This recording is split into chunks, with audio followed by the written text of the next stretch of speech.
Welcome to my channel.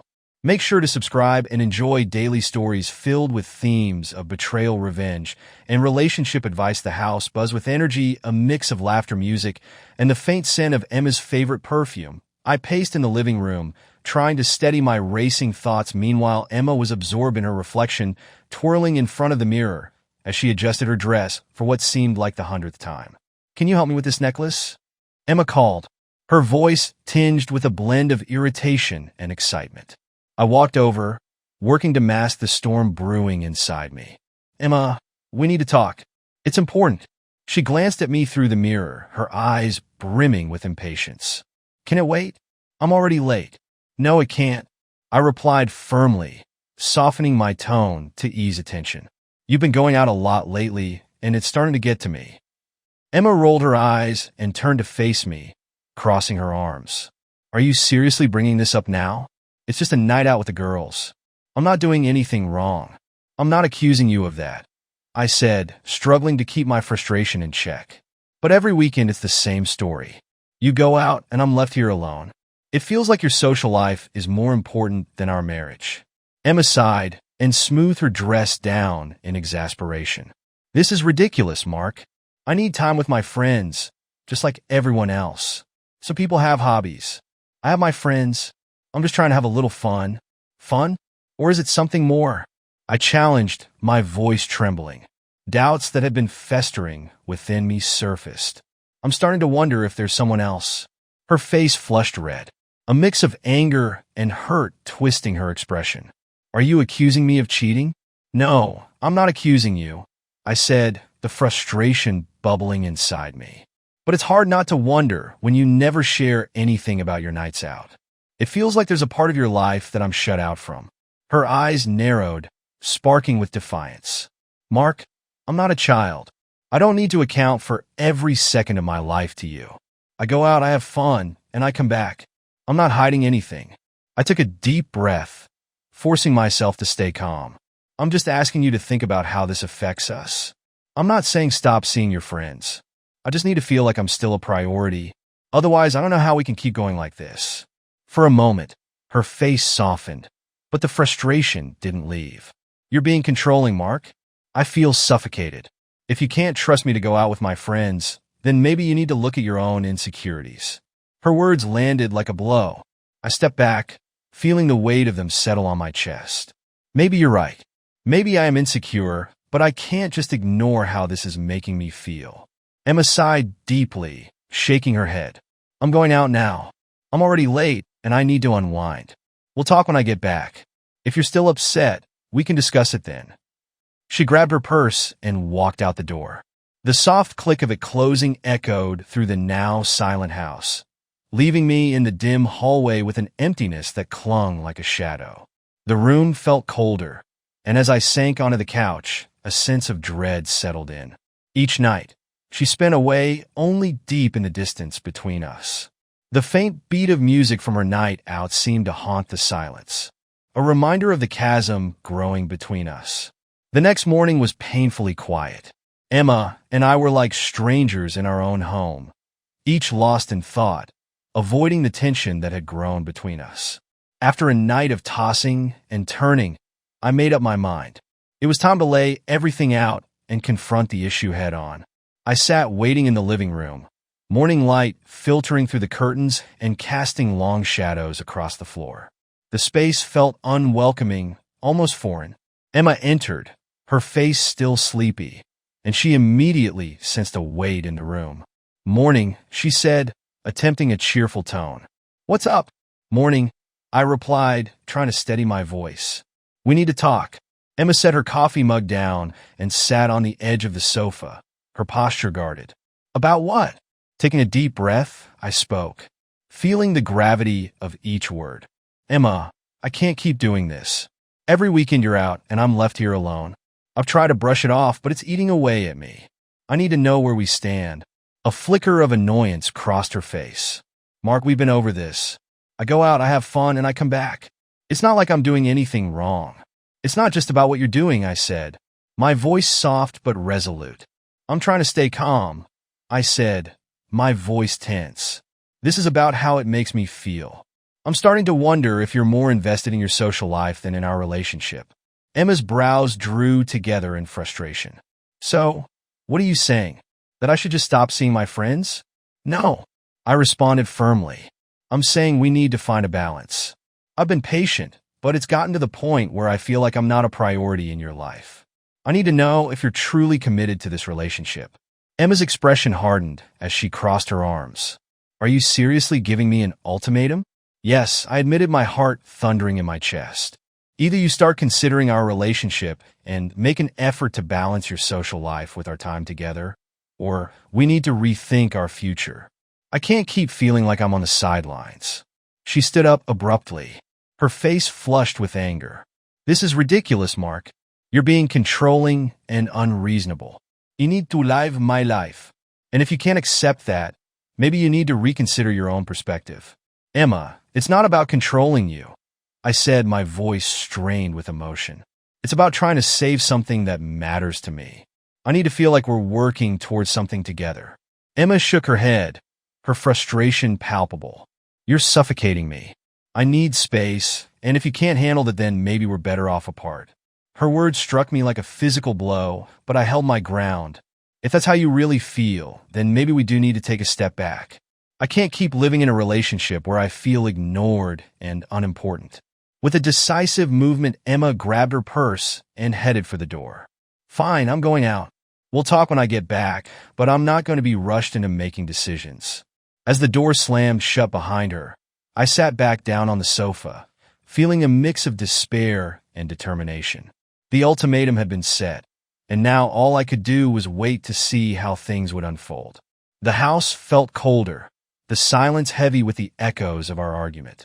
I couldn't shake the thought that this might be the beginning of the end. The quiet was suffocating, filled with the lingering weight of Emma's words. I was left alone with my thoughts, the uncertainty of our future hovering like a dark cloud. The memory of our conversation hung in the air, a painful reminder of what was at stake. The living room was a stark contrast to its usual comfort, surrounded now by the disarray of packed boxes. Each item I packed was a symbol of the life I was leaving behind, a painful process, but one that felt inevitable. The ticking of the clock was the only sound punctuating the silence. Later that evening, I heard the faint sound of Emma's laughter as she returned from another night out. The noise echoed through the house, making the emptiness feel even more pronounced.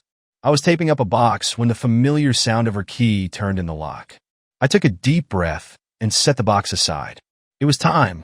Emma's laughter faded as she stepped inside and spotted the boxes by the door. Her carefree expression shifted to confusion, and then to concern when she noticed the note I had left on the coffee table. "Mark," she called, her voice uncertain. "Where are you?" I stepped out from the bedroom, doing my best to maintain a composed demeanor despite the turmoil inside. "I'm here, Emma." She reached for the note, her fingers trembling as she read it aloud. "Emma, I can't continue like this. I hope you find what you're looking for. I need to move on." Her face crumpled, eyes filled with shock and pain. "You're leaving? Just like that? I didn't want it to come to this," I said, my voice thick with sadness. "But I can't keep living like this, feeling like an afterthought. I've tried to work through it, but it's clear we're at an impasse." Tears welled in Emma's eyes, and she took a hesitant step toward me. "Mac, please, let's talk about this. Don't do this now. We can figure something out." "I've been trying to talk," I said, guilt twisting inside me as I saw her distress. "But every time we do, it feels like we're just going in circles. I need to step back and figure out where I stand," I say, struggling to keep my voice steady. Emma wipes a tear from her cheek, her gaze darting around at the packed boxes. Her voice trembles as she asks, "So this is it? You're just leaving without giving us a chance to work things out?" "It's not that simple," I respond, fighting to control the emotions swirling inside me. "I've reached a point where I need to make a choice for myself. If you need time to reflect and reconsider your priorities, then I need to do the same." Emma's expression hardens, a mix of anger and desperation in her eyes. "So you're giving up just like that? Is this really the end?" "I don't want it to be," I say, feeling a lump form in my throat. But I can't keep waiting and hoping for things to change. I need to move forward for my own sake. She stands there, silent and defeated, her shoulders slumped. The room feels suffocating with the weight of unspoken words and the finality of what's being lost. Emma takes a deep breath and, with a voice soft and resigned, says, "If that's what you really want, then go." I nod, swallowing hard as I pick up the last of my bags. "I'm sorry, Emma. I hope you find what you're looking for." As I walk toward the door, I take one last look at the home we built together, memories flooding my mind, bittersweet and painful. With a final glance, I step out into the night, leaving behind the life I once knew. The door closes softly behind me, and the silence of the now empty house envelopes everything. Even as I walk away, I can hear Emma's muffled sobs lingering in my ears. The separation is no longer a distant possibility, it's reality. The future feels uncertain, bleak. As I drive through the city, the lights blur past, and an unshakable feeling settles in my chest. Something significant has changed, perhaps irreversibly. The road ahead is unknown, but it's the only path left to take. The days following Mark's departure are a blur for Emma. The house feels too quiet, every corner echoing with the absence of the person who had once been at the center of her life. She tries to fill the void with activities, but nothing seems to erase the growing sense of regret and confusion. One afternoon, Emma finds herself at her sister Anna's house, seeking comfort and clarity. Anna has been her pillar through this turmoil, and Emma is desperate for a listening ear. Anna greets her with a warm hug and a sympathetic smile. "Hey sis, you look like you could use a cup of tea and a good chat." Emma manages a faint smile as she sinks into the cozy couch. "I don't even know where to begin. Everything feels so messed up right now." Anna hands her a steaming mug of tea and sits beside her. "Why don't you tell me what's going on? Talking it out might help." The warmth doing little to soothe the cold, tight knot in her stomach. "Mark left a few days ago. He packed up his things and just left. I didn't think he'd actually go through with it." Anna's eyes widened with concern. "And how are you holding up?" "I don't even know," Emma admits, her voice cracking. "I was so focused on going out and having fun with my friends that I didn't see how much Mark was struggling. I thought he was being unreasonable. But now, I wish I had listened." Anna reaches over, taking Emma's hand in hers. "It's hard to see things clearly when you're in the middle of the storm. Sometimes it takes stepping back to realize what's truly important." I was so defensive and dismissive. I kept thinking everything would work itself out. Now it feels like I've lost everything. Their conversation is interrupted by the sound of the doorbell. Anna gets up to answer it and returns with an envelope in her hand. "Emma, this came for you. It's from Mark's lawyer." Emma's heart skips a beat as she takes the envelope, her hands trembling. She opens it carefully, eyes scanning the formal letter inside. The words hit her like a blow, details of the divorce proceedings. Mark had already filed. Her face turns pale as she reads, barely managing to keep her composure. "He's really gone through with it," she whispers. Anna's expression softens with empathy. "I'm so sorry, Emma. This must be so hard for you." Emma sinks back into the couch, overwhelmed by emotion. "I didn't think he'd actually go through with it. I thought we'd have more time to work things out. I didn't realize how serious he was until now," Emma whispered, tears streaming down her face, rubbing her back with gentle comfort. "Sometimes it takes something drastic to show us the gravity of our actions," Anna said softly. "It sounds like you're beginning to understand just how much Mark meant to you." Emma nodded, her tears flowing freely. "I do. I see now that I took him for granted. I thought I could have it all. My nights out, my freedom, and still keep him in my life. But I was wrong. Recognizing that, even when it hurts, is important. It's part of learning and growing." Emma glanced at the letter in her hand, the reality of a situation sinking deeper with each second. "I tried to downplay everything, convincing myself that I was just having fun and that Mark would understand. But now I see that I was betraying his trust and pushing him away." Anna squeezed Emma's hand gently. "It's a hard lesson, but one that can help you move forward. You can't change what's already happened, but you can learn from it and grow." Emma wiped her tears, feeling a mix of regret and newfound determination. I need to face this head on. I need to understand my mistakes and make sure I don't repeat them. Sitting with her sister, Emma felt a flicker of clarity amid the pain. The journey ahead would be challenging, but she knew it was necessary for her growth.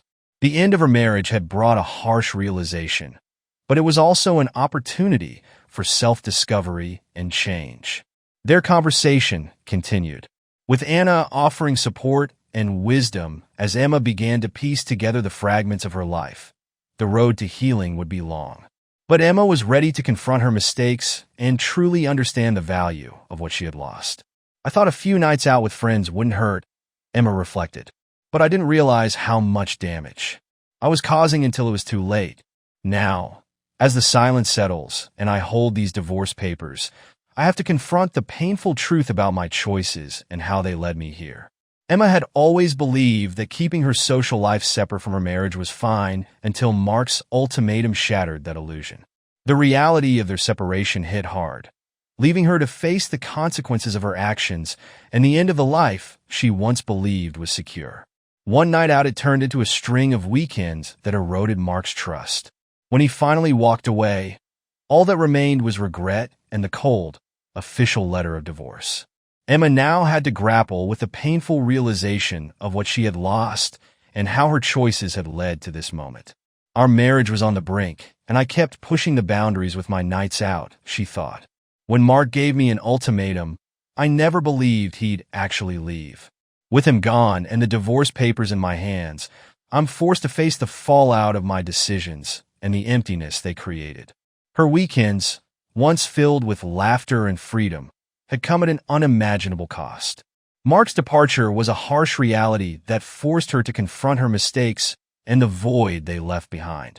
Now Emma was beginning the long journey of understanding the true cost of her choices and finding a way forward.